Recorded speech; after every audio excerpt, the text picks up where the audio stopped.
The following program is being brought to you on the Seventh Wave Network. For more information about our network and to check our additional show hosts and topics of interest, please visit seventhwavenetwork.com. The Voice America Talk Radio Network is the worldwide leader in live Internet talk radio. Visit voiceamerica.com. The views and ideas expressed on the following program are strictly those of the host or guests and do not necessarily reflect the views and ideas held by the Voice America Talk Radio Network, its staff, and management.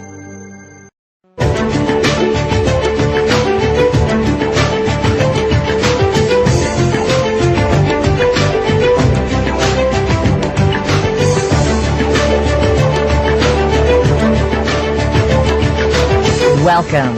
You've entered the realm of 1111 Talk Radio. Your host is Simran Singh. It's time to discover your own language with the universe. Learn to empower yourself, broaden your mind, open your heart, and discover who you are. Now, here's your host, Simran Singh. There are some that eat to live and others that live to eat. When going to restaurants, the portions often seem large enough for 2 or 3 or even 4 people at times. Some individuals crave sweets, others look for salts. What does that do to our bodies?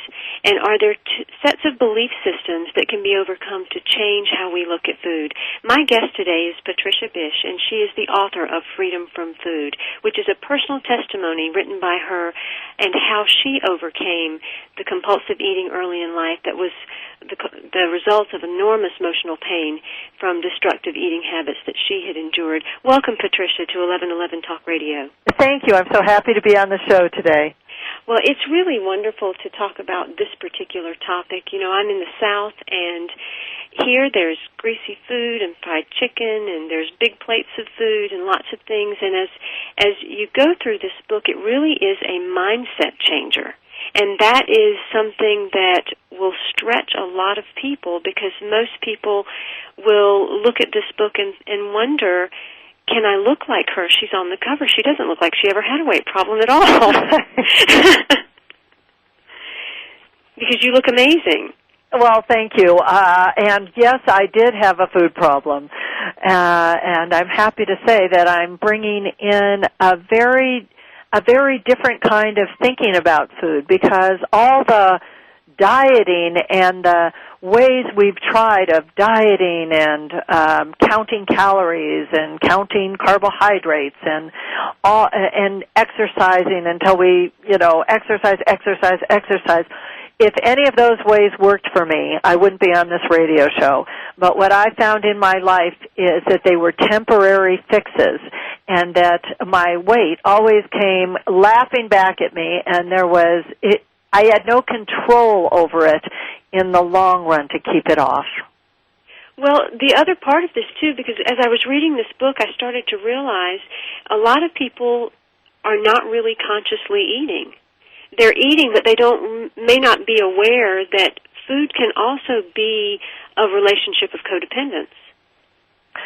Food can definitely be codependence. I was very codependent on it myself, codependent on it to soothe an inner pain, to soothe different places where I felt betrayed, where I didn't feel good enough in my life. I think we can all, if we look inside ourselves, there's places of pain where we're just not pretty enough, we're not smart enough, we're not, it's all the enoughs.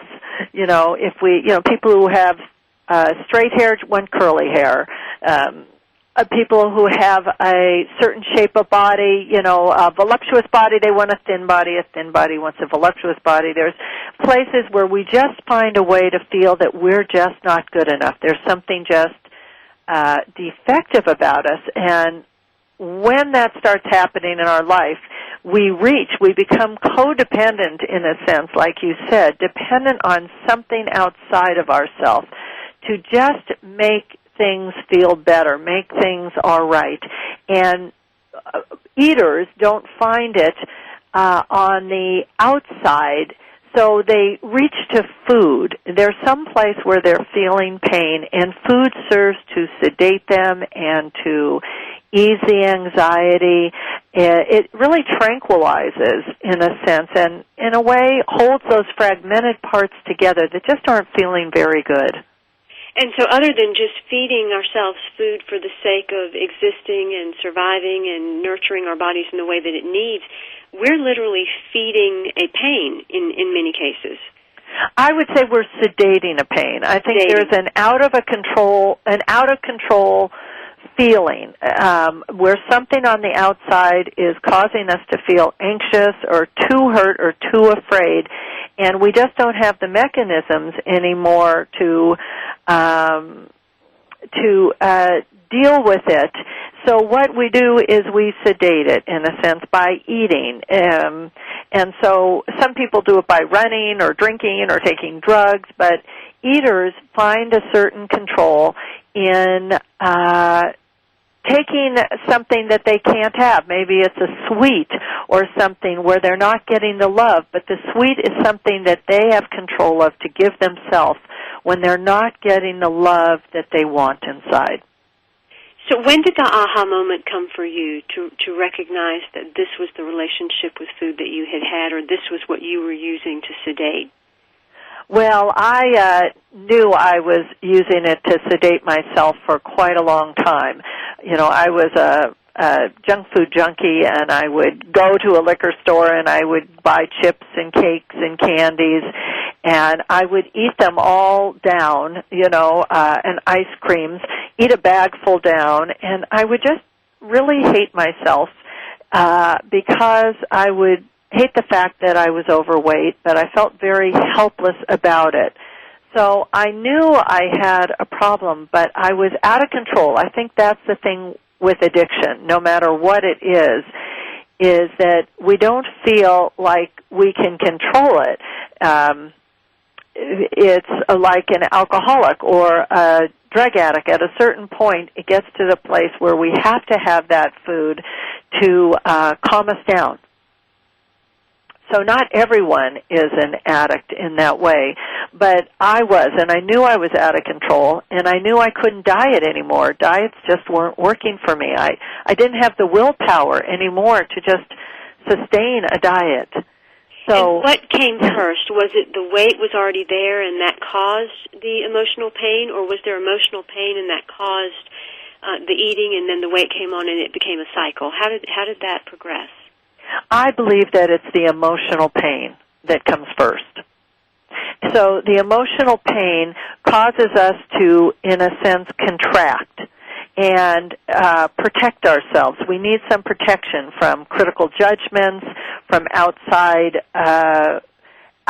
criticisms from other people. So we go into a contraction and a protection mode, and I believe that's when food comes in. It helps us, in a sense, protect ourselves. Overweight oftentimes protects people who don't want sexuality coming at them if they've been abused, or they don't want attention, or they don't feel they can get angry. So, in a sense, they get angry. They sedate the feelings inside themselves to calm it down. So those are some of the reasons of what happens. And so then we contract. And when we emotionally contract or we mentally create ideas around food, then it starts solidifying in our body. There is so much scientific evidence now that the mind and body are connected. And so what we think does manifest on our body. And the good news is our mind can change our bodies. And so by having certain thoughts about the foods that we're eating, if those thoughts are negative, then the results physically that we are creating can also lean that direction. They're going to be physical manifestations that will help us to feel more negative if we're already in that place. Exactly. I think there's a reason why we see Olympic sports athletes all using positive images to create a peak performance, and that's because the images and the beliefs create an effect in their body. And it's no question who's going to do better in a race or on a balance beam, or they're going to go that extra mile, that extra stretch, who's ever putting in those beliefs of, yes, we can. If you're thinking, yes, we can, or no, whatever I eat just goes right to my hips and I am powerless over this food, well, then that creates something in the body too. Dr. Emoto studied the effect our words had on water crystals, and our bodies are 70% water. So what it showed is that whatever we're thinking really creates a change in the body. He showed pictures of water crystal changing with one word like love or hate or grateful. So our words are very important in how our body is, how our body wraps around and creates matter. Ideas are held cohesively with our thoughts and our mind, where our minds are directed.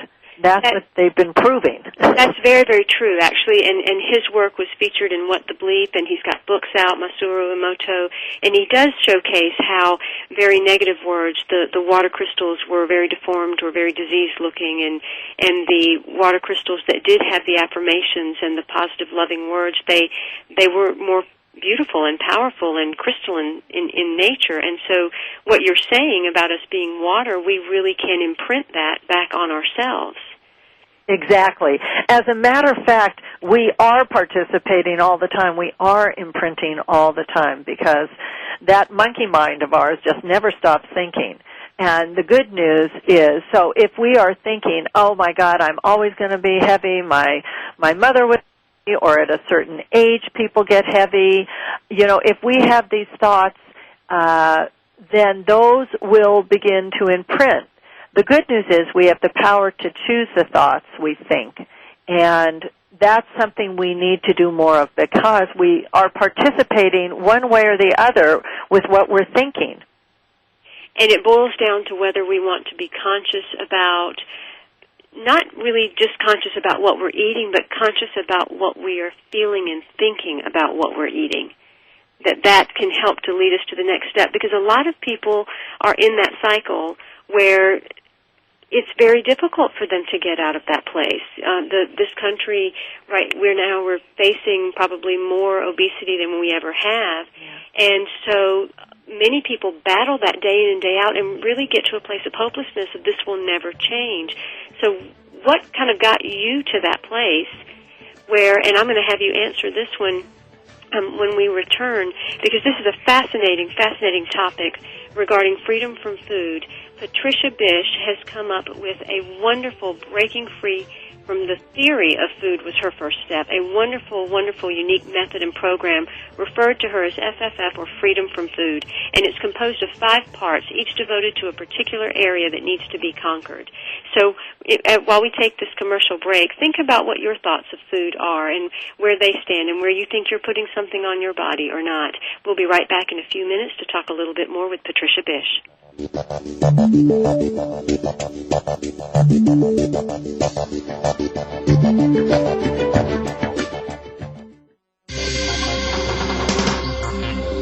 Your online community for positive change.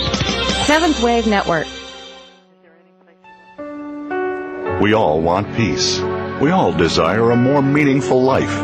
We work hard to achieve these things, but at what avail? The key is authentic living with Andrea Matthews. Andrea will interview some of the great spiritual experts of today and will provide wisdom to help you raise your consciousness to the level of your own I am. Your authenticity can give you miraculous gifts, but you have to know how to get there. Listen for Authentic Living with Andrea Matthews. Heard live every Wednesday afternoon at 4 p.m. Eastern Time, 1 p.m. Pacific Time on the Seventh Wave Network. Have you seen 1111? Do you wonder why certain numbers keep showing up in your life? 11, 111, 22, 33, 444? People all over the world are seeing 1111 and learning the language of universal communication. Subscribe to 1111 Magazine today. www.1111mag.com. 1111 Magazine is a bi-monthly print publication that offers a rich, multi-sensory experience. As you engage with experts and topics of consciousness, become enlightened, empowered, and energized, so you live a passionate and authentic life of conscious choices. 1111 Magazine, a daily staple for lifting the mindset, discovering the heart, and stepping into conscious living. 1111 Magazine. Order now at www.1111mag.com. 1111mag.com. Mom? Dad? How long should I wait for you? Mom? If I'm at soccer practice. What if something happens? Will you come get me? There's no reason not to have a plan in case of a terrorist attack. Mom, if you're not home, should we go to the neighbor's house? And some extremely good reasons why you should. Can you tell me? Everybody should have a plan. Take 5 minutes to talk about where you'll meet and how you'll get in touch with each other in an emergency. For other things you can do to be prepared, visit www.ready.gov. A public service announcement brought to you by the U.S. Department of Homeland Security and the Ad Council. The new home for visionary positive change. Seventh Wave Network.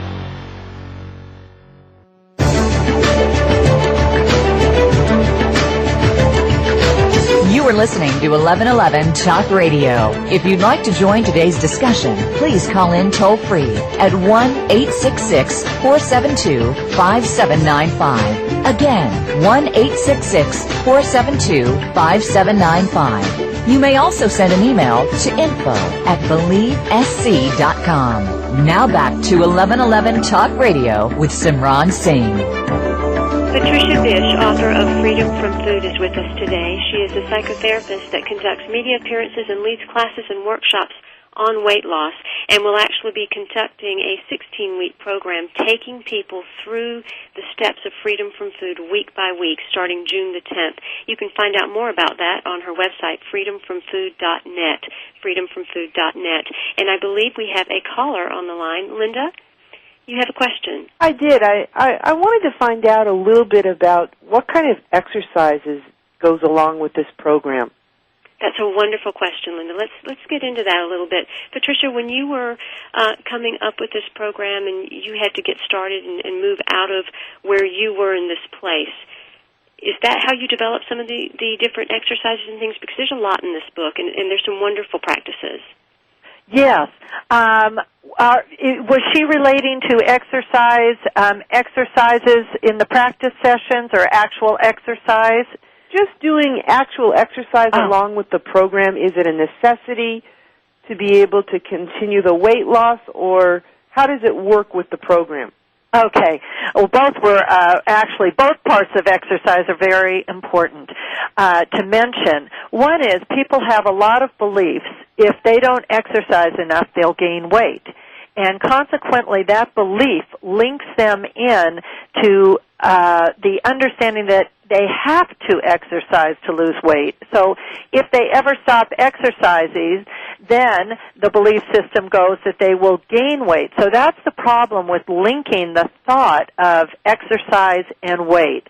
I believe that exercise should be done because it makes you feel good, which is more of an advanced way of thinking about it, I call it, instead of one that's done to lose weight. You do it to feel better, to feel clearer, to have more energy. But if you link it up with weight, then you have a problem, because if you're ever bedridden or you can't exercise, then what your mind does automatically is say you're going to gain weight. So I make that distinction. I've had marathon runners who have said they've run marathons and not lost a pound. And I believe it's because exercise and weight should not be linked. And oftentimes people do all the exercise in the world and they still don't lose a pound, because I don't believe it's about the exercise. Well, I'm definitely guilty of linking the two all my life, so that's good to hear. Yeah, so this is a different way of thinking about it. So thank you so much, Linda, for your question. And I hope you'll begin developing a new way of thinking about it when you detach your belief systems from exercise or foods being good or bad for you. And actually the practice exercises in the book, which was the other thing we were talking about, will help you do that, so you no longer link the old beliefs of good and bad for you, but you start seeing food as from the quantum physics standpoint of moving, fluctuating energy that is moved by your mind and your emotions and not by the exercise you do. That will be a much more empowering and powerful place for you. Thank you, Linda, for your call. I appreciate you so much. I would like you to get into a little bit more for Linda and for any other listeners that are thinking that way about exercise, because in the book you approach this from many different methods. You use visualization and repetition and journaling and invocation and inner child exercises, and this creates a more holistic approach to start to change that mindset and belief system. Does that support that? Yes. What happens in the book is nobody needs to listen to me to have a new way of eating program, that has carbohydrates or calories or any kind of diet regime. Nobody needs to listen to more of that. There are so many out there. So hopefully the people want a new idea who are listening to this call. And in this call, and in this thinking, food and your body is looked at as fluctuating waves of energy, like the scientists have proven. And actually, in the scientific world, they say you actually change your body faster than you can change your clothes. Deepak Chopra said that. So we have to get on board with understanding that the food we eat, if you can actually close your eyes and think of it for a moment as food as bubbles of energy that move easily, and picture food leaving your body like champagne bubbles leaving a glass, and knowing that you can trust your body to eliminate anything it doesn't need, because our bodies were set up to heal. When we get a cut, our bodies go in and heal that cut immediately. They send white blood corpuscles. So when we take in food that we don't need, our bodies will just take what it doesn't need and release the rest.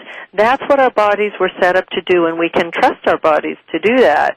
So if you visualize the food you eat more as air, energy, rather than dense matter, it starts making you feel different about the food you eat and makes it feel lighter, because food actually is energy, and energy really is mostly empty space.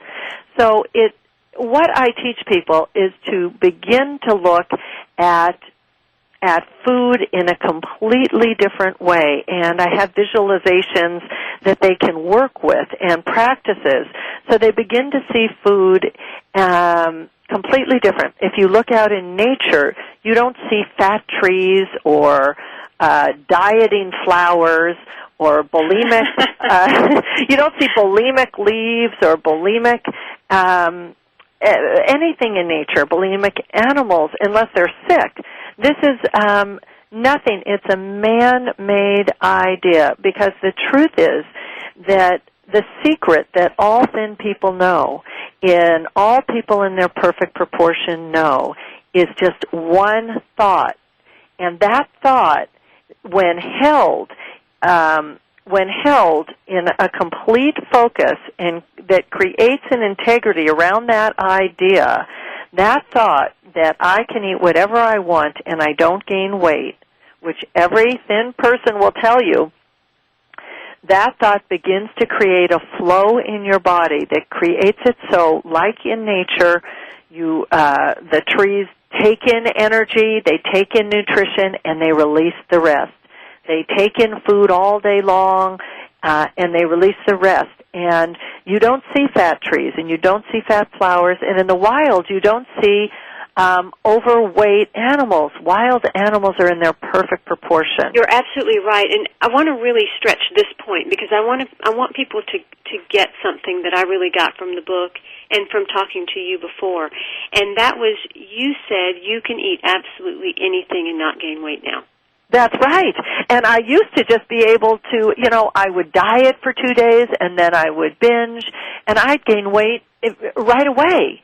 But now that I have crossed over and made a shift in my thinking and I'm solid in it, I'm like a black belt in it, I have been for 30 years, then now I'm like those thin people that you don't let you go, how can they do that?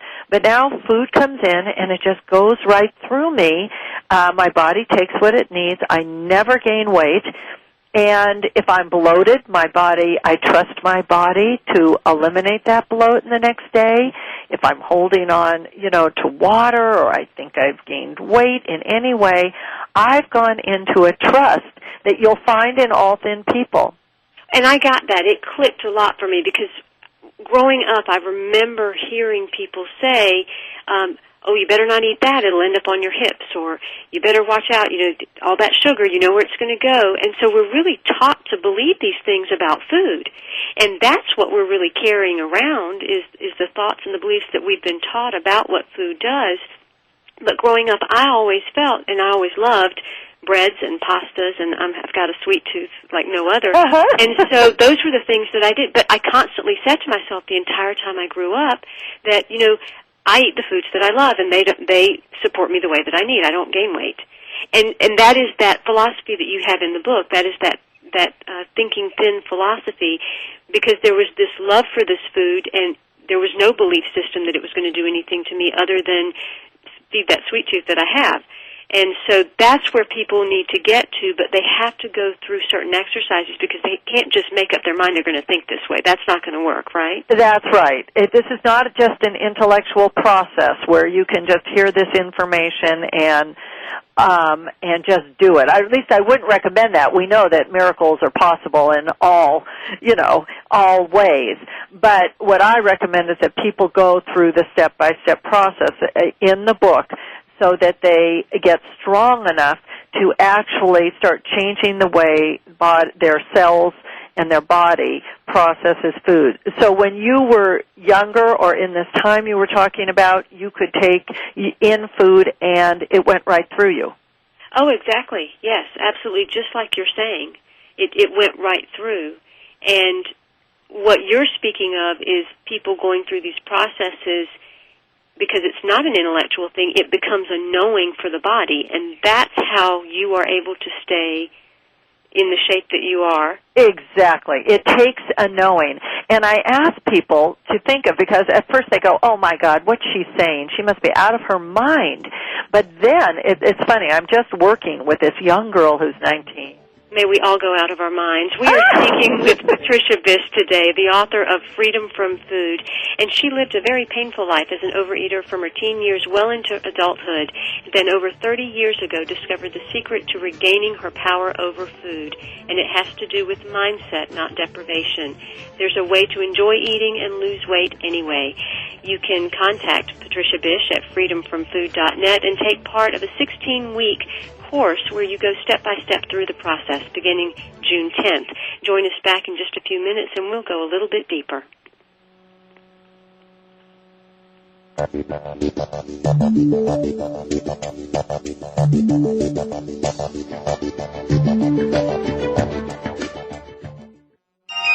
Be extraordinary. Seventh Wave Network.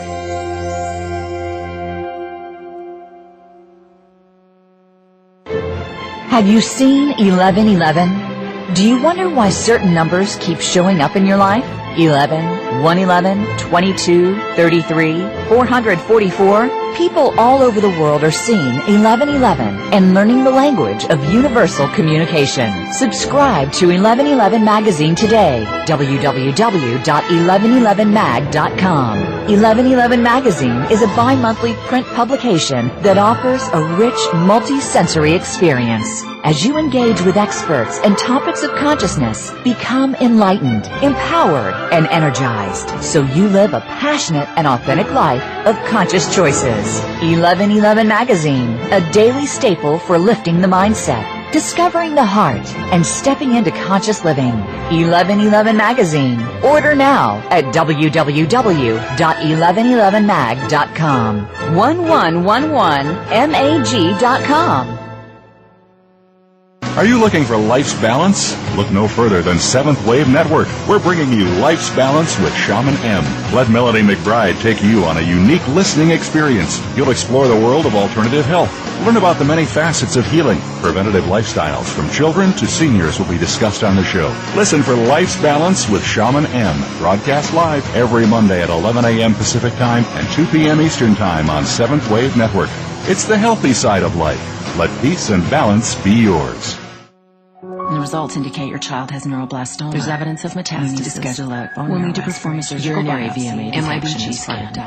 After you hear your child has cancer, chances are you don't hear anything else. CureSearch.org connects you to the most comprehensive research and advice on childhood cancer, and to other families who know exactly what you're going through. CureSearch.org. You're not as alone as you feel. Brought to you by CureSearch and the Ad Council. Listening on a higher dimension. Seventh Wave Network.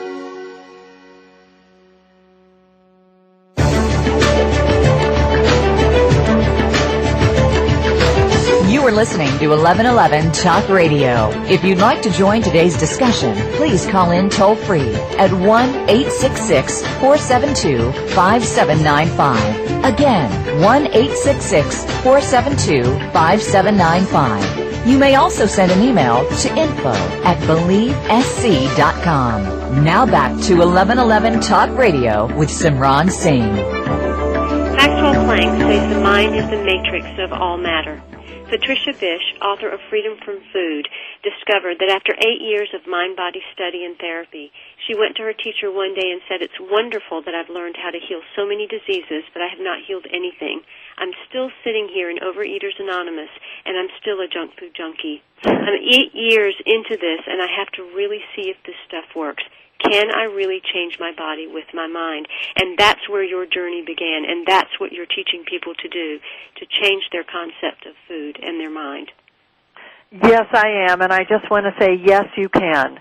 Yes, you can. We are so much more powerful than we think, and we have all the power within us to change the way our body is. It goes, even Bruce Lipton found out that it isn't even in the genes and DNA, that we're not stuck by certain genes. People give that message that, well, it's just in your genes to be overweight. So we can't blame it on our genetics. No, we can't blame it on our genetics. He just found out also and proved that the cells include positive and negative thoughts and emotions, and that they're controlled with those also. So what we're seeing now from the scientists, and what I learned, was that we actually, with our thinking and emotions, are moving around these fluctuating waves of energy all the time. So it's time to get on board and cultivate a strong focus. So we send those cells in the direction that we want, whereas food can come in and go out of us easily and effortlessly. Now, I want to say a couple things. One is, I don't want to tell people that I am telling them to go out and eat junk food. I'm not. I'm telling them to how to get over deprivation, fear of food, and how to see that food can go, you can take in food and trust your body to eliminate it. Once you see that you can do that, I talk about in the book advanced eating, but I don't think people can have advanced eating until they are not afraid of food anymore and are so deprived.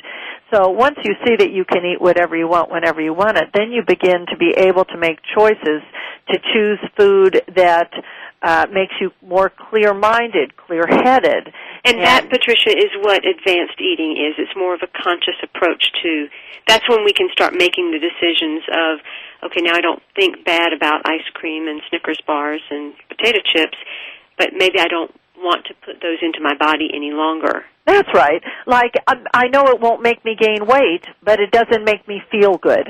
But that is what I call a advanced thinking. When I healed myself, there was no way I could make that distinction. I was so deprived that all I wanted was the candy I couldn't eat. And, you know, the junk food that I couldn't eat. I wanted just a sandwich that had 2 pieces of bread. That was like a luxury for me. So advanced eating comes after you take off the deprivation and you have control again to make it so that, like thin people, they can eat whatever they want and it doesn't stick or get frozen on the body. But you become more like Teflon, where no matter what you eat, it just slides right off of you, and your body knows how to do that. I ask people to think of a time in their life when they were either in love or on a vacation or they were a child. And if you think about it, just take a moment. There's usually, like you said, a time when you were a child or when they were in love where they could just eat whatever they wanted and they didn't gain weight. And so that is something that I'm not making up, but it's actually the blueprint of how we were born into our body. Our bodies were born to take in food and eliminate what we don't need. That's why we have a whole elimination system. And in the commercial break, there were 2 words that you said that really, to me, were very powerful. And one statement was that the body has an integrity to it and that there is a memory. So if there are people that were a certain size at one time, but things happened and they've changed, rather than feeling bad about it, they have to understand there's a memory that they can go back to. And it's not dieting that's going to get them back to that memory, but it's the changing of how they're viewing things, how they're perceiving food, how they're feeling about themselves and the things they're putting in their bodies. Exactly. Thank you. So it is that integrity that's there, the flow that's there. It's in all of nature. It's in all of us. And even if we were just a baby when we had it, we were all born with a system where food goes in and food goes out, and there is a flow. And so I want to say one thing about it, and that is it's not an intellectual thing. There is like you were saying earlier, there are practices in there because I'm dealing with a young girl now, and she's ready to do a 2-week healing, which is what I did on myself. I held the focus for 2 weeks after I had been studying mind and body, and I held the focus for 2 weeks, and it was those 2 weeks where I held it impeccably that rearranged the cells of my body all of a sudden to go into a flow that I've had for 30 years now. And it changed the way my body processed food. But in order to hold that line of intention, this young girl I'm dealing with, the mind wants the sabotaging thoughts that says, oh, that's not possible. You're always going to be overweight. And who are you kidding? You know, one moment on your lips, forever on your hips. And look at your mother, or, you know, at menopause, women gain weight, or men, you know, at a certain point you're going to have a beer belly. So all these thoughts come in to bombard us. So in order to hold a stand, that takes practices, and I teach so many practices in the book to get people strong enough so that when those voices come up, like this young girl that I'm dealing with, when those voices come up in her, all of a sudden she can answer those voices and say, wait a minute, a third of my life I could eat whatever I wanted and I didn't gain weight. And the food just came in and went through me. Now, some people don't have that experience, but they can come up with different times. Maybe it was a Thanksgiving dinner, or maybe it was some event, some time in their life where they had the ability to eat and not gain weight. And so all these reminders are how to she's one of the things I say is picture those thoughts as critters, and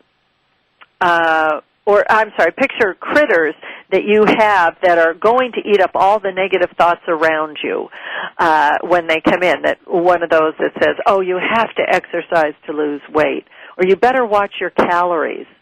Well, and one other point, because the deceptive intelligence, from just hearing, okay, there's a young girl and in 2 weeks she's going to get over this, a lot of people might think, oh, well, this is just a book I have to read, and 2 weeks later I can get over this, and I can. But that's part of the way we sabotage ourselves. We have to understand that maybe part of the reason we are grabbing at certain foods is that's our way of giving ourselves attention, but the attention that we need might be a different type. That's exactly true. We grab the food, and we must practice developing an inner child practice that when things get tough or we get fearful or we feel criticized, that a loving adult will come in and nurture us so we don't use the food and our bodies to protect us. Some people use those layers of weight to protect them, or they use eating to protect them. So we have to develop the emotional skills also, so that we know how to deal with sabotaging thoughts and feelings, and we develop healthy instincts.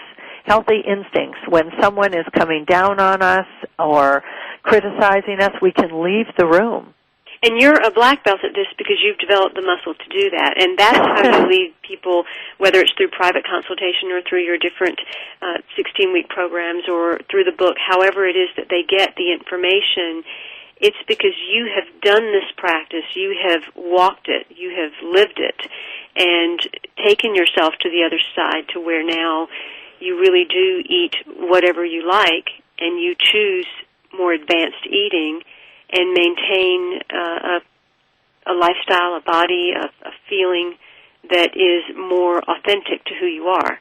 That's right. It's very similar, like if you're looking at a spot on the wall to balance yourself. You know how if you think, you get distracted and you start thinking of something else, and you remove your focus from that dot on the wall, if you're standing on one leg, that you lose your balance? Well, the same kind of focus and attention needs to be done during this 2 weeks. And like I said, this young girl that I just happen to be dealing with now, you think that that's easy, but you need to build up the stamina by giving yourself a practice, like a gift of maybe 10 minutes a day, listening to the CD or reading the book, so that you build a muscle. Olympic stars don't just go out there and perform. They do practice upon practice, and then they go out there and they hold their attention and focus, and they are alert and clear. And I am a black belt coach, and I'm not afraid of those doubts and fears. You could tell me food would make me gain weight. You could tell me, calories will make me gain weight. I know, because the calories are heat units of energy. And we are here today with Patricia Bisch, author of Freedom from Food, a revolutionary approach and a unique method that allows an individual to recreate their thoughts about food without having to diet or go into programs of losing weight. This is about changing the concept of food, changing the concept of your body, and allowing the food to become bubbles of energy as intended. We'll be right back in a few minutes and talk a little bit about anorexia and bulimia.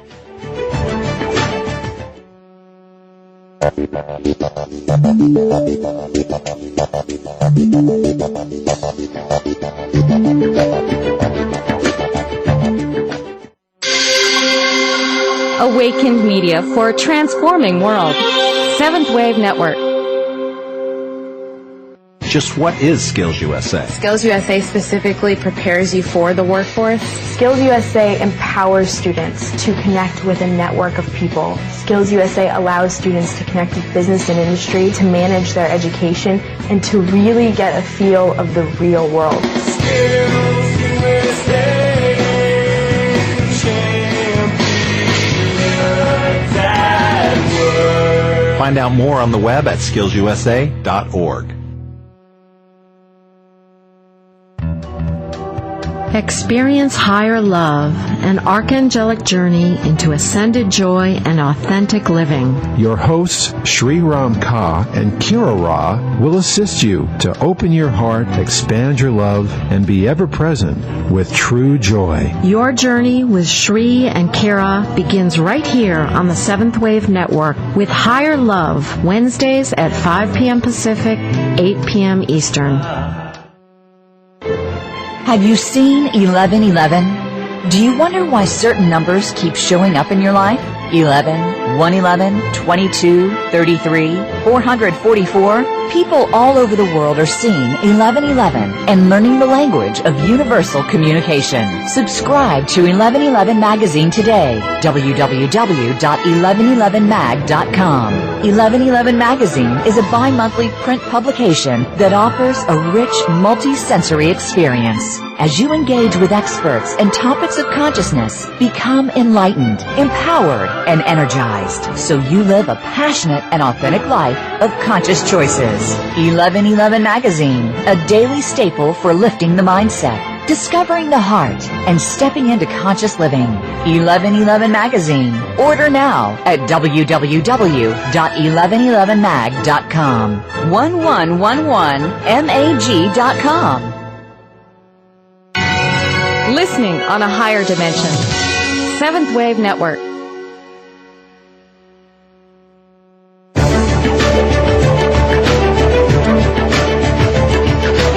You are listening to 1111 Talk Radio. If you'd like to join today's discussion, please call in toll-free at 1-866-472-5795. Again, 1-866-472-5795.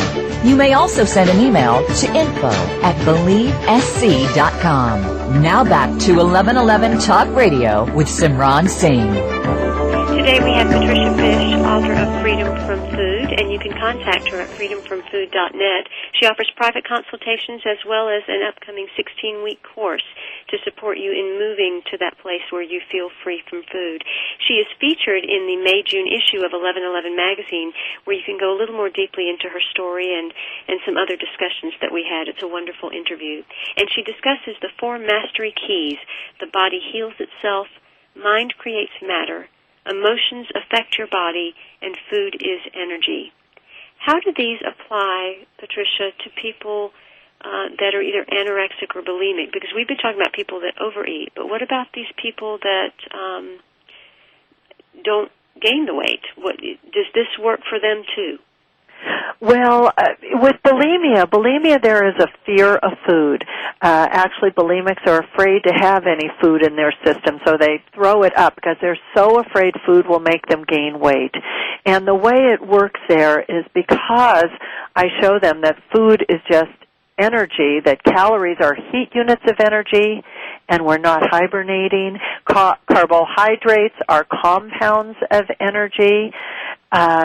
That basically we live in an energy world. That's what Einstein taught us, that is fluctuating and moving.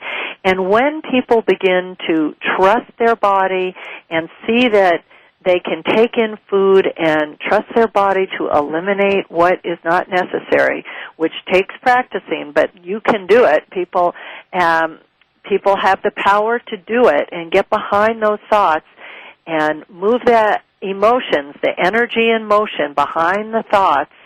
Then all of a sudden, from out of control, which is also what anorexia is, all of a sudden we have a control where we can trust our body, we can know with our mind that food will come in and go through it.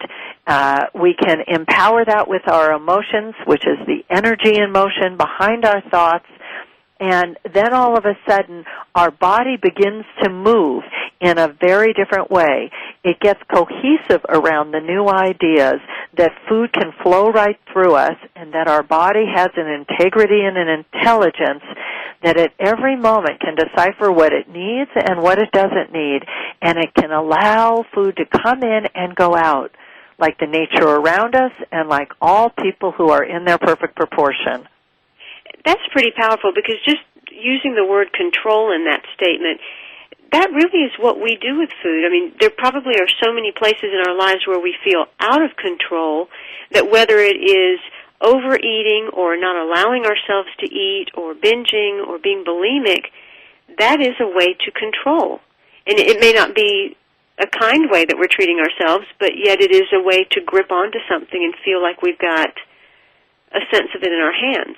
Absolutely. I controlled by eating, and an anorexic controls by not eating, but it's still that need to control from an outside environment where it feels like you're being beat up or you just don't know how to handle it and you feel so out of control. So you can get that control by eating or not eating, but the problem inside remains. So you do want to do the emotional work and that's in the book also, and the wonderful new quantum way of thinking about food as fluctuating waves of energy, and really understanding that and giving yourself the practices that are in the book, and every day developing a real strength so that when it comes time to prove to yourself that where you're going to eat just like I did, get on a scale, put the scale away, and eat whatever you want, and prove to yourself that your mind is really powerful enough to change the way your body processes food. As someone's moving through your book, is this a book that it's better to read entirely first and then go back and do the practices? Is it something to jump right into? Should they have a buddy? Should they have someone facilitating like yourself? How is someone going to just really be successful at this and stay accountable? Great questions. And people do have problems, with accountability. We all do, especially when we're making a deep change, because part of us, doesn't want to change and finds ways to sabotage. So people, I think that it's really good to go step by step. You can read some of the chapters, but come back and do the practice sessions. That's why I'm excited that I am going to lead this group. It's the first time in many years that I've done a group where I'm going to take people weekly through. But also, if you just want to, it's all in the book also. So if you want to just go step by step through those practices and build the strong muscle you need, the strong mental, emotional muscle you need, so that when those saboteurs come, you know how to fight it. And I'm happy to deal with people in private consultations individually, or in when you get to the 2-week healing. Sometimes people call me around that when they've done all the practices. And I'm a coach. It's the time not to go into your emotions for those 2 weeks. It's the time, like the Lakers, to be in the game, be alert, present, and know how to deal with whatever's being thrown to you. And it's so important to be willing to allow help, allow assistance, especially in processes like these where we're changing patterns that we've allowed to become embedded for quite a while. It's necessary to take the time to reach out to someone, I believe. Yes. When you are going through your process, or someone that's going through a 2-week process, let's say they slip, or certain thoughts start coming back in, what's the best way for them to handle that, to not revert back? I mean, is this something, because it is different than dieting. This is not a diet, and so often with diets, people are used to that rubber band effect of doing the diet and then gaining the weight back and doing another diet and gaining the weight back. So how is this supported differently so that there's not the rubber band effect? Mm-hmm. I do have helpful hints. I have 25 in there, and it is a real building up, so that this pattern can be interrupted and changed, and a new one can be set in. And that's why I offer the consultation. So if you find your own mind or the group needs some coaching, they can call, because I'm a black belt and I don't ever veer off that mark. I never, ever again would ever think in 30 years that food would make me gain weight. But if you do, I have step-by-step things in the book, and I have 21 helpful hint tools, or 25, I forget what number it is now, and all different ways that people can catch themselves if they find those saboteurs or those old ways of thinking starting to get the best of them. So it's that alertness that we really want to get strong in. And if they need help, I am here. And if not, there's many ways in the book that they can do this. I wrote everything I know in that book. And you talk about support groups or having a buddy and those sorts of things. And so there are ways to either utilize the professional help or have people that come along and do that. Patricia Bisch, Freedom from Food, you can contact her at freedomfromfood.net and take part in the workshops that she's got upcoming, or contact her with any questions or counseling or coaching that you might need. Patricia, thank you so much for being on 1111 Talk Radio. Well, thank you for this fabulous show and all the wonderful, wonderful people you are reaching. Thank you. Thank you. Next week we will have Michael Aubrey, and we will talk about the Light 7 series, a channels group of paintings that came through him, and this wonderfully young, very, very wisdom-filled artist. It will be a very lively discussion and one filled with much beauty because he is as poetic as he is an artist. Thank you for listening, and I will talk to you next week.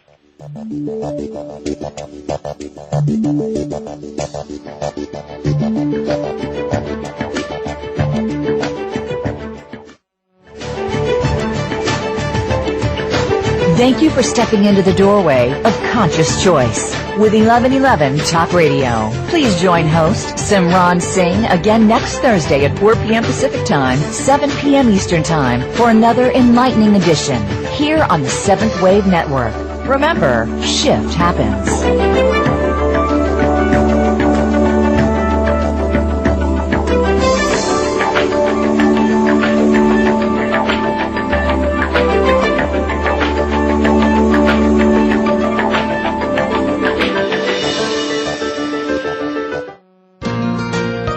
Thanks again for listening to the preceding program, brought to you on the Seventh Wave Network. For more information about our network and to check out additional show hosts and topics of interest, please visit seventhwavenetwork.com. The Voice America Talk Radio Network is the worldwide leader in live Internet talk radio. Visit voiceamerica.com. The views and ideas expressed on the preceding program are strictly those of the host or guests and do not necessarily reflect the views and ideas held by the Voice America Talk Radio Network, its staff, and management.